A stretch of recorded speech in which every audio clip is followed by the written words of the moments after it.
Good evening and welcome to the July committee meeting of the Penns Manor Area Board, Penns Manor Area Directors, School Directors. Being a committee meeting, I turn it over to our Superintendent, Darren Johnston. Thank you, Mr. Hardesty. We'll go right to the agenda, looking under program presentations. The first thing that we need to do this evening is we have advertised for diesel fuel and gasoline bids. So we need to take a few moments to open those bids. Thank you, Mr. Johnston and Mr. Hardesty. We actually have 3 bids, just so everybody knows what we bid for. We bid for fuel, gasoline, and diesel fuel. Our propane was on a 2-year contract. So I'm just going to open up the first bid. First bid's from American Natural Satterley Leasing.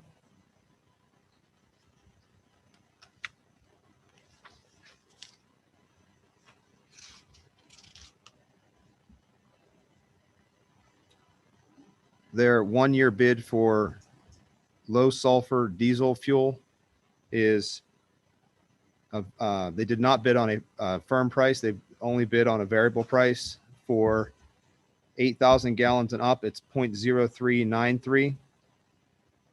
For 6,000 to 7,999 gallons, it's 0.0415. This is in addition to the Opus rate, Opus rack rate.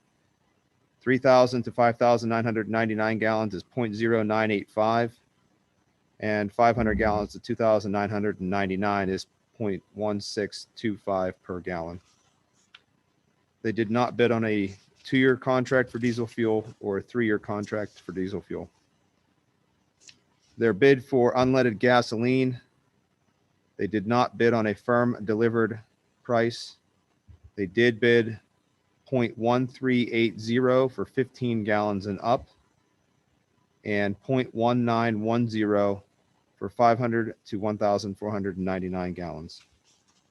They did not bid on a 2-year contract or a 3-year contract for unleaded gasoline.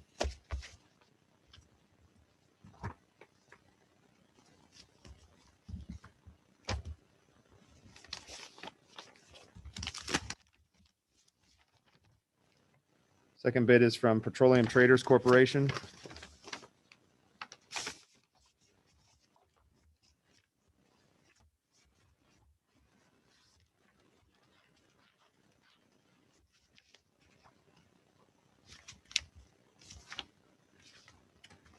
For diesel fuel, they did not bid on a firm delivered price. They bid on a variable rate price, which is an adjustment to the Opus rack rate. For 8,000 gallons and up, it's plus 0.0288. For 6,000 to 7,999 gallons, 0.0288 per gallon. For 3,000 to 5,999 gallons, 0.0711 per gallon. And for 500 to 2,999 gallons, it's 0.30. Their bid for a 2-year contract, they did not bid on firm delivered price, but the price is the same for the variable price for a 2-year contract, and it's the same for a 3-year contract with a variable price, no firm price on that. On unleaded gasoline, they did not bid on a 1-year firm price. They did bid on a 1-year variable rate price for 1,500 gallons and up. They bid 0.25 plus 0.25 per gallon. For 500 gallons to 1,499, they bid 0.30 per gallon. That rate is the same for a 2-year contract as well as a 3-year contract.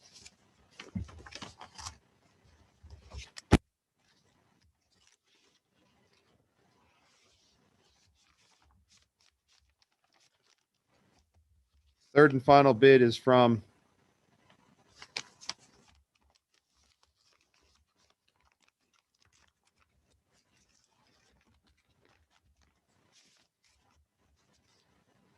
Friday Gas and Oil.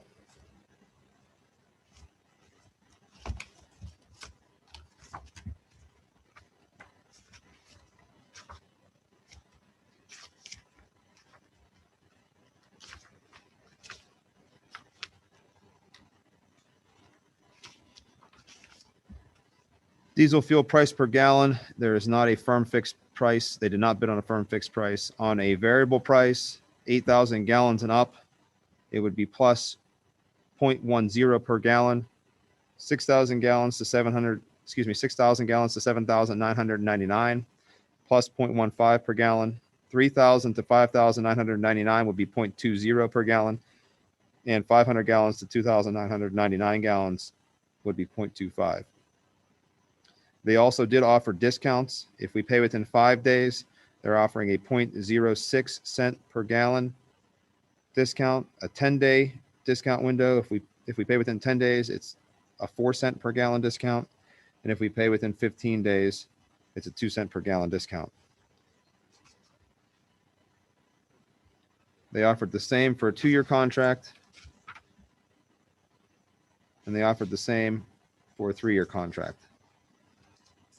For unleaded gasoline, for 1,500 gallons and up, 20 cents per gallon. Variable price, 20 cents per gallon. And for 500 gallons to 1,499 gallons, 25 cents per gallon on the rack rate. They also offered a discount, a 5-day discount. If we pay within 5 days, 6 cents per gallon. 10-day discount, 4 cents per gallon. And a 15-day discount at 2 cents per gallon. They offered the same thing for a 2-year contract, and they offered the same thing for a 3-year contract. So what will take place now is I will tabulate the bids, and I will ensure that each bid is a complete bid, that it contains all portions and pieces and components that it's supposed to have to be a complete bid, and then we will notify those who are the low bidders. Thank you. Okay, any questions? If one's lower on diesel fuel but higher on unleaded gas, can we split it? Yes, Okay, and we do. We have done that. all right. Any other questions? Okay, moving along to B, summer program update. Mr. Grimaldi, filling in for Mrs. Zeglin this evening. Mr. Grimaldi? Oh, he's not on? Okay, then I'm going to give you a brief. So I just wanted to make sure that we shared with you about the summer program at the elementary school, just so that you know what has taken place the past 2 weeks and what will take place in August. So the past 2 weeks, we've had elementary students in the building. We've been averaging about 54 students per day over the 2 weeks. Today actually was Carnegie Fab Lab Day. So students were here the entire day instead of being dismissed at 12:30. Also, just so that you know, Mrs. Zeglin has kept information posted on the website, Facebook, everything that's been taking place the past 2 weeks. So if you want to visit those locations, I do have to say hats off to Mrs. Zeglin. She went around to businesses. We're thanking them on the marquee if you go past the elementary school with all the gift cards. She's even got bikes, drones, giving everything away each day to entice students to come. The program will continue again in August, starting on August 2nd, and it'll go through August 12th. There's no camp on Friday, and August 6th through 13th will also be taking place. Students arrive each day from 8:30 to 12:30. So again, it'll be the first 2 weeks of August for our second round of summer camp. Again, this first 2 weeks, we've averaged about 54 students per day. Any questions on that? Okay, moving along. Comprehensive planning, set a date to start for the first committee. So if there's any board member that is interested, just send me an email to let me know. We'll always come back to the whole group here as a committee of the board to let you know how we're progressing. The first meeting, we'll analyze the SWOT analysis that we conducted. We'll also talk about our vision and mission statements. So those will all be done on that first day that we meet July 15th. Nothing under negotiations, number 3, and nothing under curriculum. So let's move along to budget and finance. We will have a motion next week for you to approve a renewal agreement with Admenton. That's our study island system. Cost to the elementary school will be $825. cost at the high school to use that is $4,331 and 25 cents. For a total cost for the bill to add Menton is $5,156.25. And that's an attachment that you can take a look at. That's the same price that it was last year? You know what? Let me check and I'll shoot you an email to tell you for sure. Okay, thank you. I will check tomorrow.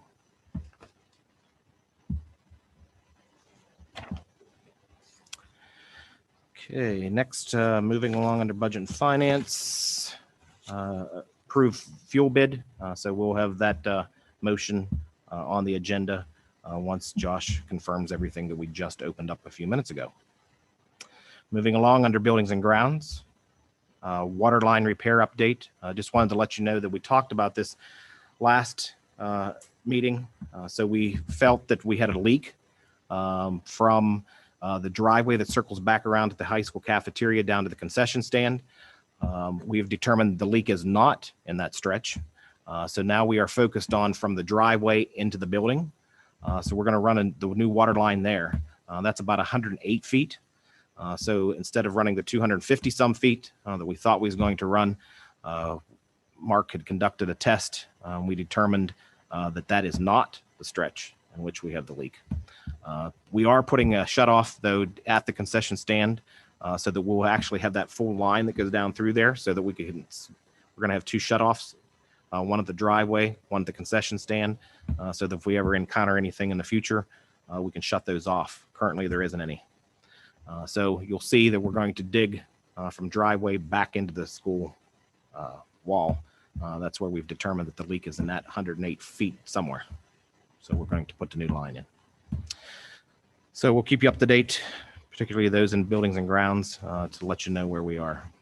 Any questions on that one? Next, asking you to approve agreement with Cnl Installers. So I just would like you to look at that handout if it's in front of you. The reason being is that, let me back up. We have one classroom that has a rip in its carpet. So we want to replace that carpet. But if you look on the bid for CNL or the quote for CNL Installers, we've asked for a price on carpet. We've asked it for VCT. We also asked for it LVT. So we're recommending to go with LVT. That is, if you've been in our main lobby, that's the flooring that's in it. Wanting to move away from the carpet, also VCT. Reason being the maintenance. You can see what we're recommending is LVT. It is more expensive, but when you factor in all the maintenance and the things that we will have to do with carpet over the years that's on the floor and the stripping and waxing of VCT, we're actually ahead by installing the LVT. We did compare it to another business, and this is the actual lowest quote that we received. Any questions? Can the rip just be repaired? Do we have to do a whole new floor? I don't know, Mr. Dalton, are you on there? Can you, did you have any discussion of mending the rip in the middle of the room? Is he on there, Dave? I can't see from here. He's down below.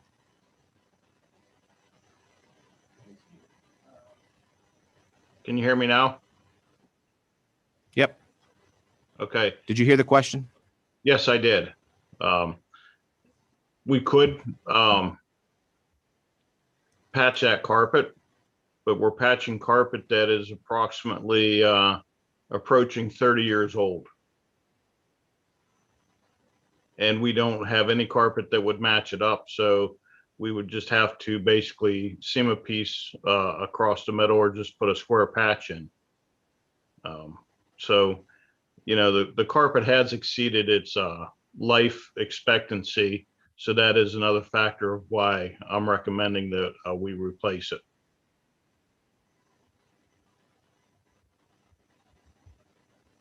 High school? High school, yeah. Is the money coming out of the budget? His budget? It would come out of his budget for the next fiscal year. Well, actually, today we're in the new fiscal Yeah, year. right. So, yep. So the budget that we approved, Right. this is coming out. Right. You didn't happen to get a price to repair? I did not. Okay. And the reason I'm saying is, we raise taxes. Mhm. It's a thorn in my side. And Josh, he explained how dire straits that we're in. We couldn't give a reprieve. Our very next meeting, 2 weeks later, we're going to spend $6,700 on a piece of carpet that we could repair. I say we repair it, get a price to repair it and patch it. That's how you save money. Okay. That's a good price. Mr. Dalton, do you want to seek out a price for that? I will get a price on that. Okay. And I'll send it out to all of you. So do you want this off the agenda for next week? I would say yes. Anybody else's input? Do you want this off the agenda? I have a question. Yep. Carpet. How many classrooms have the carpet now? Do you have a total count on carpet? So let me explain. So what we've done each time is we think that we're moving to the next best thing. So the carpet we're talking about now is actually carpet that's in the full room. It's one big piece, which I'm sure there's a seam in it somewhere as large as it is. So then we have some classrooms that we have carpet squares that we move to. And then we have some classrooms that's VCT. But because we actually had the experience with the LVT in the lobby where simply what we're doing is just scrubbing. So it requires no stripping, requires no waxing. And actually it's the flooring. Typically that's what hospitals and things are putting in is what's in the lobby. So that's what this third price is of LVT that's listed on the quote. I was just wondering because in the long run, safety and cleanliness would be the LVT, correct? Yeah, well, Like LVT instead of the carpet. Sure. So is the goal is to get rid of all the carpet eventually? eventually, yes. Oh, okay. And the reason that again, just because we've gone through COVID and germs and whole 9 yards, we can't get in and scrub carpets like we can go in and scrub an LVT floor. You could go in and scrub a floor with VCT, but with it comes the stripping of the wax from the previous year, waxing to put the shine on it. Other Yes. questions, comments? Mr. Johnston, Yes. I'd also like to point out that over the last couple years, we have been starting to serve the second chance breakfast, the grab and go breakfast, and we're serving more food in classrooms, and we're bound to spill things in the classrooms, and cleaning them up off the LVT is a lot cleanlier than it would be to do off carpet, because we're struggling to get carpets clean and dry. So for the next day.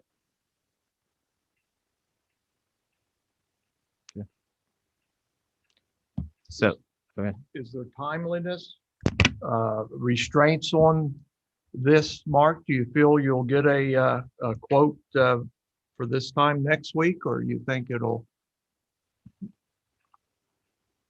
How would you get a quote? Somebody has to come in and look at it and. Yeah, I'll have to contact both those vendors and have them come in and see what they can come up with that would somewhat match that carpet, so that we're not creating a tripping hazard too, to make sure it's the same thickness.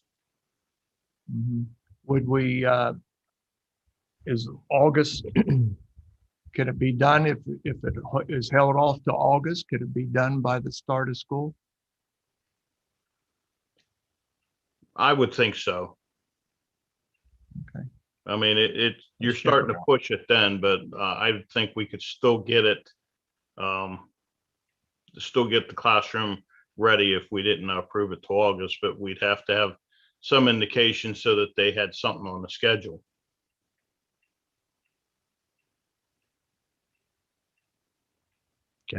So I'm hearing get a quote for repair, leave it on the agenda. If we can't come up with a consensus, I'll probably ask for a poll vote then, straw vote, so to speak, whether you want that on the agenda after I send you what the cost will be for repair. Any other questions, comments? Okay, moving along to, excuse me, moving along to athletics. would like to have a discussion with you. We do have a person that is interested internally for the junior varsity girls basketball coach position. We'll talk about that in executive session. We have received requests from head football coaches and head football coach and head cross country for volunteers. Those folks I've listed on the agenda. Any questions on those? Okay, moving along to transportation. Nothing under transportation for next week. Nothing under public relations. Policies. Let's move on to those. We'll have a first reading of policy 236.1, threat assessment. If you want to, excuse me, wow. If you want to take a look at that particular policy, all school districts are required to have a threat assessment team beginning the next school year. So policy 236 stipulates the criteria of every school district having one, who is on that threat assessment team, what that threat assessment team will do. So the threat assessment team is this: simply the district has to identify a team of individuals that if a threat arises, anything from, let's say, from mental health issue to a discipline issue, something that is maybe even a threat, that information goes to the threat assessment team. Threat assessment team can be, because we're small, will end up being the administrative team, plus a school psychologist and someone from the special education department. And basically, we're going to be using the same team of folks that we have been using for our Safe to Say system that we use. Again, all school districts are required to have a team in place in August. It's also requiring that all staff and faculty be trained, which we will do that one of the first 3 days in August on our in-service day about threat assessment. And then simply all of those other policies that are listed there is tied right into threat assessment team. And so it's simply putting a statement in each one of those policies. So you can just imagine when it comes to trauma informed, when it comes to weapons, when it comes to the terroristic threats, it all has to be tied back into hazing, the bullying, etc. All that has to be tied back into the threat assessment team. So there's simply a statement in each one of those policies that reflect that the threat assessment team will take action on handling those situations. And again, every single one of those is located in the portal so that you can take a look at all the revisions. The only new one that's brand new is 236.1. So that'll be a first reading. All the rest we can go ahead and approve next week. Questions on those? Okay. Sure, go ahead. School code, is that a legislative thing Yes. or a PDE thing? Nope, that's legislative. Legislature. Yep. Yep. Thank you. Sure. Next, under correspondence, we do have one question from Dr. Crowley that was sent today, and I'll ask Josh to read that. Thank Mr. Muscatello for running a financial scenario for the example of not using Edgenuity that I provided last month. I would like to note a few items needing further review. One, after paying for the development of all 42 cyber school courses, we would still only be paying faculty for the courses in which they are teaching. Last year, the faculty were paid $17,000 in wages plus $7,500 in taxes and retirement, which equals $24,500. According to Mr. Muscatello's calculations, it would cost about $49,000 to develop our own curriculum, 42 courses, 20 hours of development per course at a rate of $40 per hour equals $800. $800 times 42 courses equals $33,600 plus payroll tax equals $48,720. $24,500 would be a more accurate number to add to the estimated $48,720 amount it may cost to develop all 42 courses. Number three, once the adjusted amount of $24,500 is added to $48,720, the cost for the first year would be close to $73,000 rather than $95,000. Let's break this down into 10-year savings. Edgenuity over 5 years costs $75,000, $15,000 a year for 5 years. Developing our own curriculum costs about $49,000. Break even in 3 years, 5 years. Penns Manor Area School District saves $26,000. 10 years, Penns Manor Area School District saves $101,000. an average of $10,000 a year.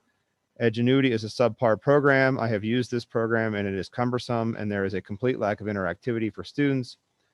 Our faculty are already teaching these courses or the equivalency of the class being offered online. If we develop our own curriculum, we will own and have control. No need to have no need to have a contract with an outside software program. Penns Manor area is extremely fortunate to have a number of strong, competent educators. We need to utilize their skills and resources to develop our own cyber school curriculum. Okay, so, and if you look at it as a board and wanting to address Edgenuity, we'll have to refer it to the negotiations committee.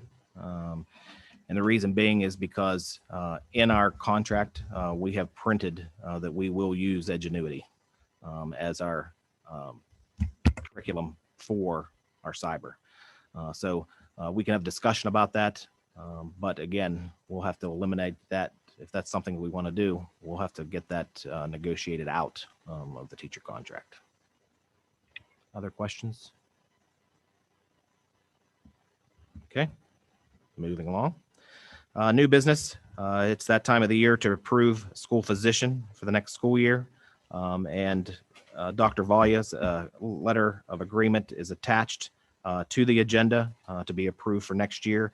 The cost is the same as the previous year. Next 12. Oh, does anybody have questions on that one? Sorry. I think, yeah. Just one question, maybe just to get back to what Josh just said with Casey Crowley's comment. Does that seem accurate what she stated, or is it? I have not had time to analyze this, and I would be happy to analyze this. What I would suggest is that first, I'm glad that somebody's having this constructive, productive conversation about our budget, but there are more restrictions than I would say than a lot of people know that are in place. For example, the collective bargaining agreement restricts us in so many ways. The first is, as Mr. Johnson mentioned, even if we wanted to get rid of Edgenuity, it has to be part of the bargaining process. So that has to get yanked out. Significant savings when our budget is made up of more than 70% salaries and benefits.